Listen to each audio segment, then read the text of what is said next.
Hi, I'm Patrick Dunnican. At Gibbons, we believe that citizens need to be informed about the complex issues that affect their lives. That's why we're proud to support the programming produced by the Caucus Educational Corporation and their partners in public television. Childhood obesity next on Caucus, New Jersey. Funding for this edition of Caucus, New Jersey has been provided by Roche, Barnabas Health, and by Health First New Jersey.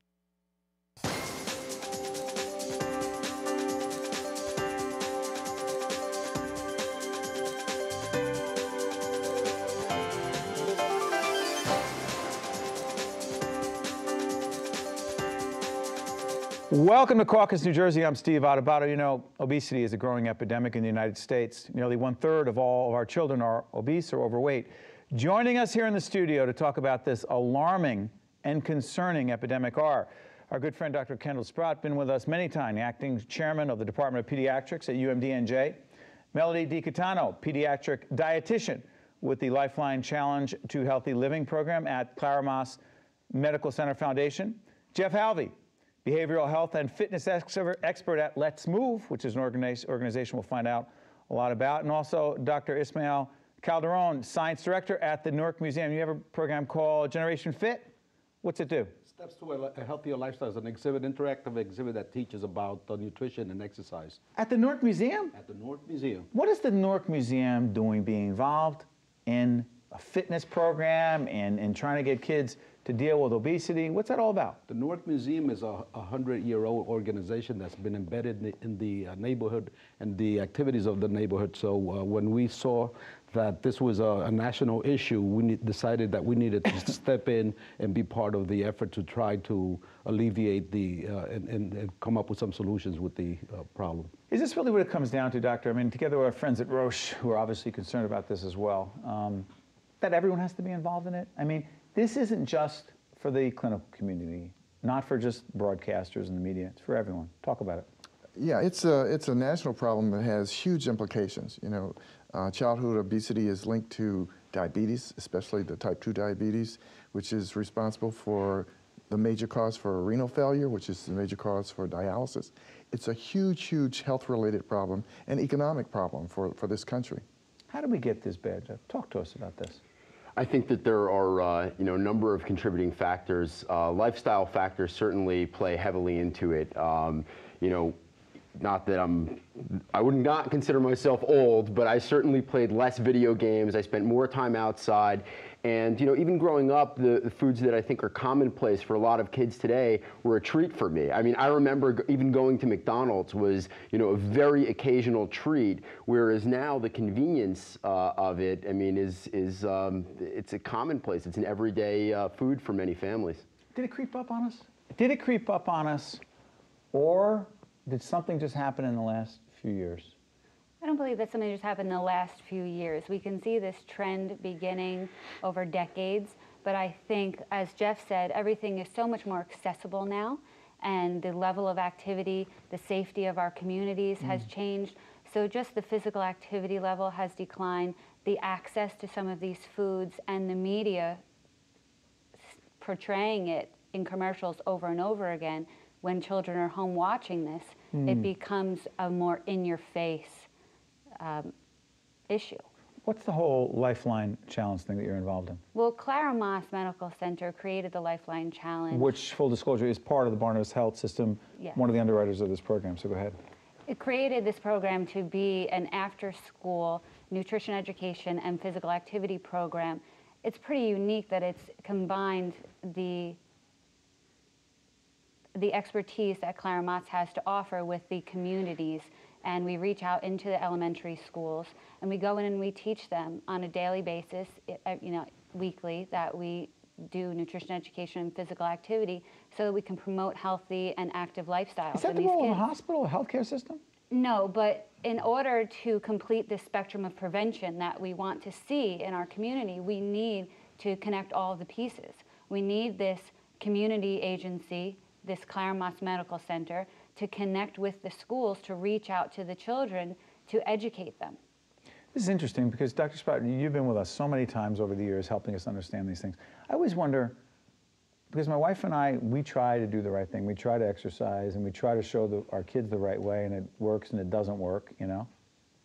But then I think to myself, how much of the way a parent deals with the issue of health and wellness and being fit and whatever and weight impacts on a kid? Meaning, if a parent is overweight and or obese, bordering on obese, pretty much is that what's going to happen to the kid? Yeah, if you look at the data, if you have one parent that's obese, there's a 50% chance of the child being obese. 50%? Both, over 75% a chance What's that up the with child's that? going to be obese.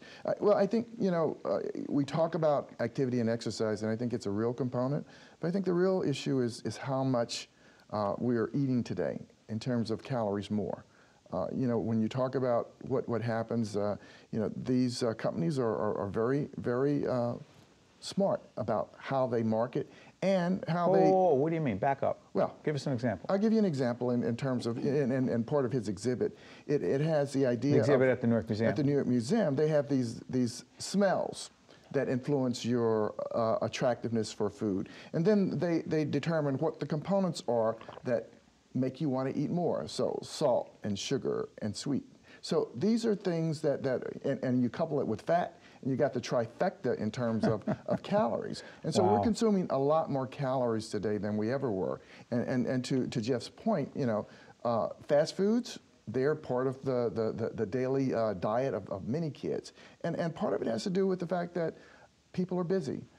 There's a lot more women working today. There's a lot more child care that happens. So when the mother gets home, she doesn't have time to cook a healthy meal. She doesn't have time to do all of this. It's easier to stop by. And the mother is still the major determiner of what gets purchased, what gets cooked, what gets eaten. Curious. You told our producers you're formerly overweight. I was. I actually gained 80 pounds from where I'm now, and I decided 5 years ago, I saw a picture of myself in the newspaper, and I said, that's not me, I have to change this. And I slowly started to take control of my eating and exercise. I went back to doing exercise every day and controlling the type of foods that I was eating. No more packaged food. I prepare everything myself. I have a staple diet of vegetables that I eat every day. Went back to making sure that I have my daily allotment of fruits and cut down on a lot of the fat that I was eating. Yeah, but come on, how'd you do it?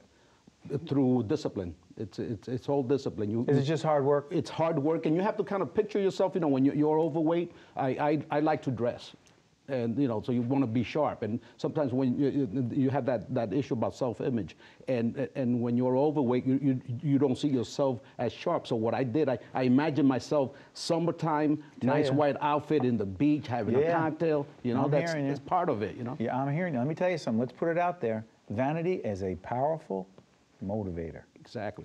I know that this is not, you're shaking your head. And I know people, this is probably going to get us in trouble, but I'm going to put it out there. Our 9-year-old, Nick, handsome young man, talented, could be a drummer one day. Got it from his mother, right, the looks? No kid. Oh, thanks a lot. Ken, I appreciate that. We've had you on 20 times. It's not going to be 21. No, I'm joking.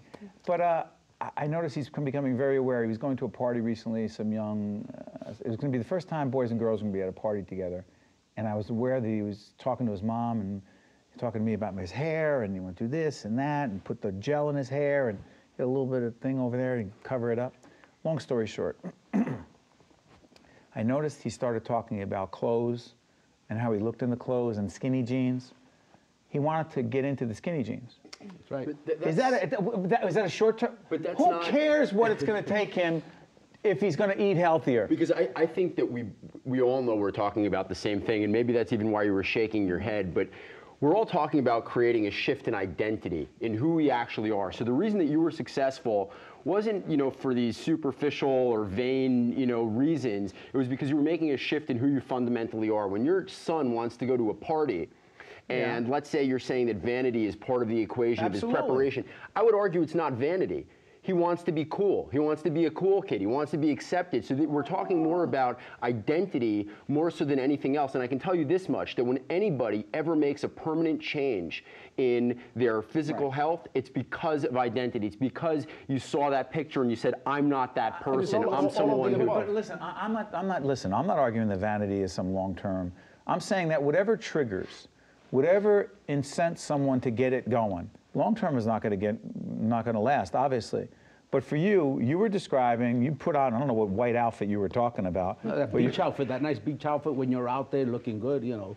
It's about that. And vanity is part of it, but also I wanted to see myself when I reach a certain age. That's I right. wanted to look good. That's right. I did not And want to be feel good. decrepit. Exactly. I remember I had an uncle when I was young, and he was a jockey, and he was always in shape. And I remember saying to myself, I might have been like 10, 12 years old, I said, when I get old, I want to look like that.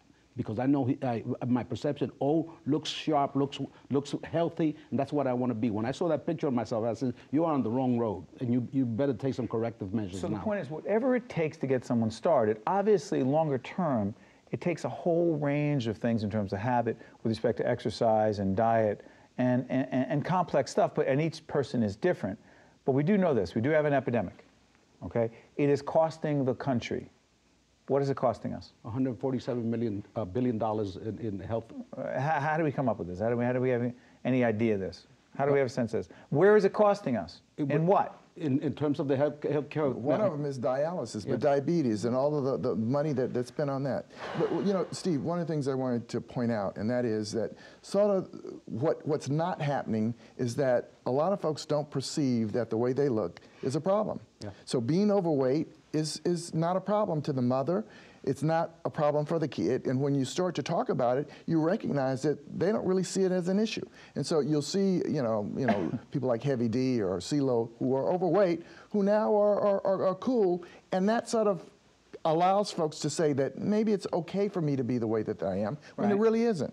We accept that in and by the way, this is why you're going to get to them when they're young. Yeah. Why you have to get to them when they're young. Which is your audience. Yes. Go ahead. We service, population of 5th and 6th graders now, and you see them, and they don't think that in 30 years they're going to be affected by their lifestyle choices now. And although eating an apple today is not going to change their health immediately tomorrow, but in 30 years, they're still going to want to be alive, and they're still going to want to be healthy when they're living. And if they're not making the choices now, there's no way that in 30 years that they're going to be healthy and alive. How hard has it been for you to get a 9-year-old, because we know for our family, and I only talk about our kids as a way to try to extrapolate for other parents the challenges you have. It has been so hard to get our 9-year-old to eat an apple, to eat grapes, to eat fruit, and the 7-year-old loves them. It's just the way it is. Do we force them? No. Why not? That, I think, creates a barrier to food that we don't want to create. When you see all of the eating disorders happening younger, in younger girls and even younger boys now, that plays a role in this forceful feeding, that it has to be good for you. We're drilling into your head that it's good, it's good. You play games with these kids. We play games. Describe the games. Because, by the way, log on to our website. We'll hook you up with our partners here, all nonprofits, if you will, and you can get some great information helping your kids deal with this epidemic of childhood obesity. Go ahead, I'm sorry. Yesterday, for instance, we had a relay race.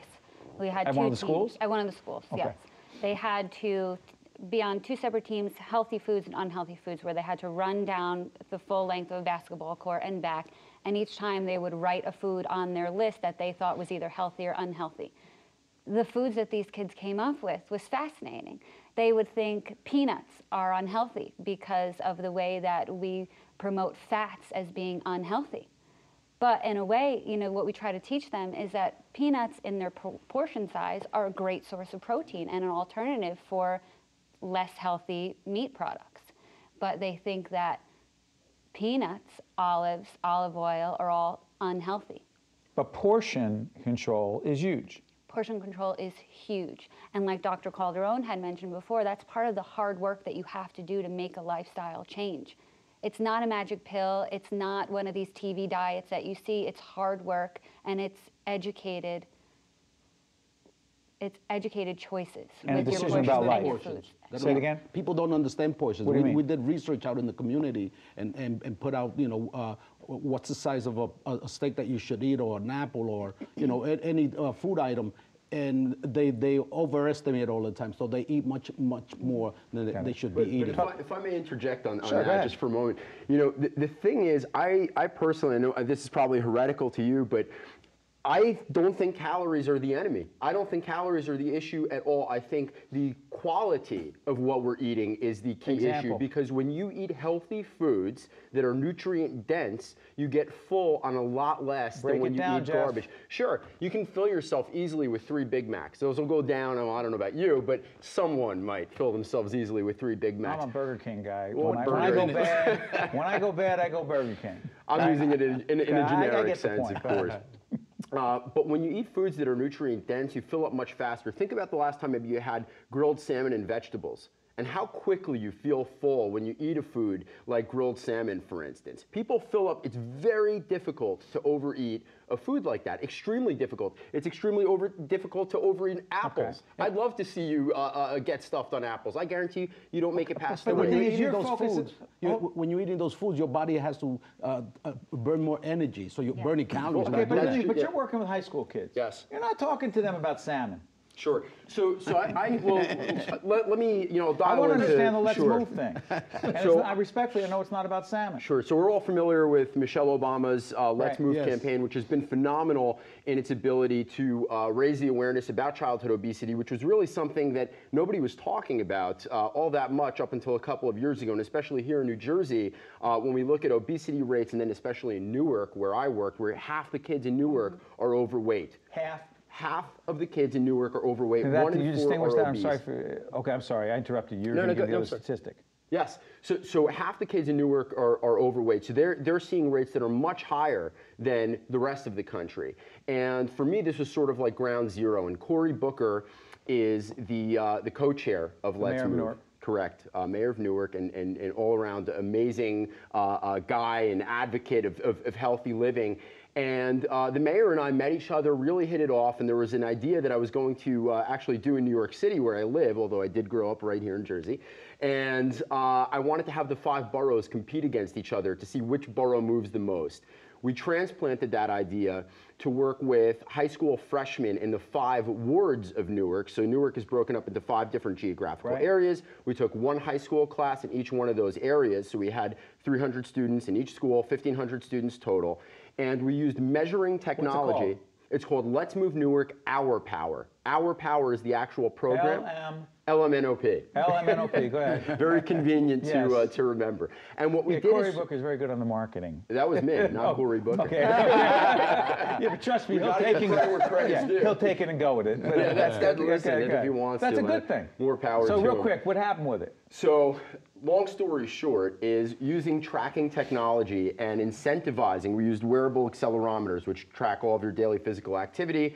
We used a positive feedback loop on the device, which basically just shows you when you've completed enough physical activity, and of course incentives. Who doesn't like to win stuff? So we had prizes for our participating kids. 1,500 students in the program, 1.5 million minutes moved in 11 weeks. So that's 3 years of nonstop activity. Did kids lose weight? Not only did kids lose weight, which was not the focus of the program, and as you know, that's something that we don't want to focus on with adolescents and children. How did you define how healthy they got? Well, we define healthy by how much activity they were. So the sheer activity levels that went up, think about it, 1,500 students, and we had 1.5 million minutes moved in just 11 weeks. I mean, these students were moving every single day. That's a good thing, but here's my question. Yes. That happens with these kids, which is great. Doctor, how do parents... How do we get parents into it? Well, I think, parents are important because they help to shape and make the decisions. And to your earlier point, in Newark, it's not about salmon or grilled vegetables. Most of the food purchasing... It'd be nice to be able to have a supermarket where you can even go and get some vegetables and get some fruit. That would be nice. Newark is a food desert. We talked to Barry Ostrowski, the CEO of the Barnabas Health System. It'd be nice to have a supermarket. That's in the middle of, the Central or the South Ward. And so the food choices that a parent has to make is their reality. The Corner Bodega doesn't have a lot of it. And if you look what's stocked on the shelves, lots of sodas, lots of things, lots of that. And so I think that it's important for the parents to learn about what's nutrition. He talks about the kinds of foods, but they have to be available. So one of the things, we're working with, the Robert Johnson Foundation has helped to promote New Jersey, a partnership for healthy kids. Newark is one of the cities. We're looking at trying to get food access issues addressed That's right. in the That's what city. Marco Navarro, we've talked about that initiative. And that's actually, we know about that because one of the programs that we're looking at in the future is to look at urban initiatives where there's an increase in trying to create supermarkets, trying to create opportunities where fresh fruit and vegetables are available. And you think to yourself, because I grew up in Newark, and we always had, it was the Pantry Pride, doesn't exist anymore. But we're in Montclair now, and it's so accessible, fresh foods, this and that, literally, you know, fresh fields, if you will. I'm thinking to myself, what must it be like to grow up in a place that doesn't have a supermarket with fresh fruit and vegetables? How do you help those parents that you're dealing with right now, the parents of those kids? Well, one of the big lessons that we try to teach the kids right now that they bring home to their parents is how to make healthy choices based on the things that are accessible to you. We talk a lot about beans. Beans. They're very reasonably priced, very good source of protein, no fat in them, and how to cook more with beans in a healthy way. Soups, stews, main dishes, side dishes. Even we talk about frozen fruits and vegetables, because although fresh isn't always available to us, sometimes frozen is just as good of a choice as getting it fresh. You're teaching cooking. You hand out recipes too? We do. See, people, it's almost that people don't even know what is possible. They don't. And it fascinates me every day that I go into these schools what these kids don't know and what we think is common sense, because my son has the benefit of having me, a registered dietitian, as a parent, so he knows what a blackberry is. These kids don't know what a blackberry is. They've never seen one, never let alone taste one before. One of the things we do at the museum is, with the exhibit, is we for instance, you can do all of the things, you teach them how to cook like that, but it's ethnic too. They have to be eating stuff that they want to eat. What do you mean? Give us an example. You're Italian, I'm Puerto Rican, so you're used to your cuisine, Yes. and you want to eat that. So now you have to learn how to make those foods healthy for you. So instead of eating the pasta that has been processed, you eat the whole wheat pasta, and you start changing your. Tell folks what the difference is. My wife started doing the whole wheat pasta. It's healthier. It's healthier. And so in your community, just say certain food. We tend to eat a lot of starches and fried foods. That's the basic cuisine. So we try to use a better oils instead of using corn oil. You're using olive oil, which is better for your heart. Do you tell folks you're doing it, or you sneak it in? This is all part of it. We tell them, and we have them taste the food. We bring in chefs that teach how to cook. We did it during the opening of the exhibit. Because they need to know it tastes good. Exactly, and this is, again, lifestyle change. You have to do it slowly. You told our producers you had to do this slowly, right? Slowly. You have to take your time doing it. You don't get fat or obese overnight. It takes a while. Incremental change. Incremental change. Jump back in. Got about a minute We're left. actually hitting on an even more important point, in my opinion, too, and that is B.J. Fogg is a behavioral scientist out at the Persuasive Tech Lab in Stanford. I'm a very big fan of his, and he has a model for behavioral change that has 3 components. We have motivation, ability, and triggers. And what we're talking about, motivation just simply means, getting somebody obviously to want to do it. Triggers means a reminder to do something. Ability is a huge part that's often left out of the equation. So we bombard people with commercials about getting healthy. We give them the information, that's triggers. We give them the information that they need in order to get motivated. But then we don't tell them how to do it. And what we're describing now is education. We're describing the ability to do something. So that is, I think, probably the most important part. So it's true. If someone doesn't know how to cook a healthy meal, and we say, look, you got to start eating healthy or you're killing yourself. Well, what are they going to do? They don't actually have that solution readily available. So I think that, and as you mentioned too, I mean, Fat Joe, the award-winning rapper, participated in our program. He was actually a final prize. Was it important to have him be a part of it?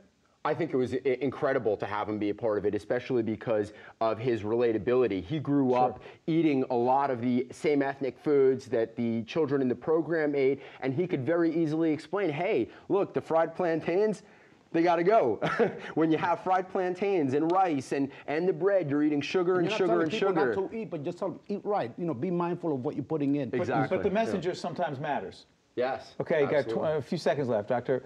Absolutely. What have we missed? I think the other thing is that when children come home from school, they eat what's there. And so if the parents don't have those calorie-rich foods, they know that the kids aren't then they need to make better choices about what's available. What should we fill that cupboard with? Go. Well, fresh fruits and vegetables if they're available. What else? No, Give me some snacks. Some of the things that you shouldn't have. You shouldn't have sodas. Sodas are packed with sugar. It's just sugar and water. Lots of excess calories. No good. I got to tell you, we've done a few shows on children and health. This is one of the most useful and effective ever. Thank you very much. Great job. The preceding program has been a production of the Caucus Educational Corporation, celebrating over 20 years of broadcast excellence. N13 4WNET, NJTV, and WHYY. Funding for this edition of Caucus, New Jersey has been provided by Roche, Barnabas Health, and by Health First New Jersey. Promotional support provided by NJ Biz, All Business, All New Jersey, and the Star Ledger and NJ.com, Everything Jersey. Transportation provided by Airbrook Limousine, serving the metropolitan New York, New Jersey area. Caucus, New Jersey has been produced in partnership with TriStar Studios.